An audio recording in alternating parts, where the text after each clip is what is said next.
ہم حسین والے ہیں، اوقات بتا دیتے ہیں، شریعت کے مسائل پہ نہ گستاخیاں کرنا، ہم نام علی لے کر میدان ہلا دیتے ہیں۔ سرزمین کربلا میں آل محمد پر جن عظیم مصیبتوں کے پہاڑ ٹوٹے، ان میں سے ایک حضرت علی اکبر کی شہادت ہے۔ جناب سکینہ فرماتی ہیں، جب بابا نے علی اکبر کی آواز کو سنا تو میں نے ان کے چہرے کی طرف دیکھا تو ان کے چہرے پر آثار موت نظر آئے اور ان کی دونوں آنکھیں ایک مرنے والی انسان کی طرح پتھرا گئی، اور انہوں نے خیموں کو اس طرح دیکھنا شروع کیا جیسے ان کی روح ان کے بدن کا ساتھ چھوڑ دے گی۔ صاحبزادہ علی اکبر کے مصائب بیان کرنا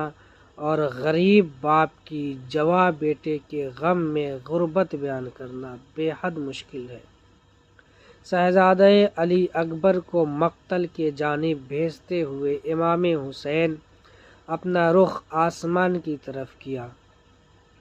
اور ارشاد فرمایا، خدایا تو گواہ رہنا کہ ان لوگوں کی طرف ایک ایسے نوجوان کو بھیج رہا ہوں جو لوگوں میں سب سے زیادہ تیرے نبی سے ان کی خلقت میں اور ان کے کردار و گفتار میں شباہت رکھتا ہے۔ جب بھی ہم تیرے نبی کی زیارت کے مشتاق ہوتے تو اس کی زیارت کر لیتے۔ تاریخ بتاتی ہے کہ مولا حسین نے 9 دفعہ مقتل میں حضرت علی اکبر کو اٹھایا اور 9 دفعہ رکھا، اور آخری دفعہ کے بعد کہا، اکبر تیرا بابا بوڑھا ہو گیا۔ ہم خون روئے اپنا کلیجہ سنبھال کے، جب رن سے لائے لاش کو کاندھے پہ ڈال کے،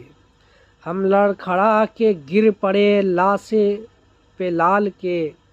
عباس مر گئے علی اکبر جدا ہوا، ہم سے کسی نے یہ بھی نہ پوچھا حسین کیا ہوا۔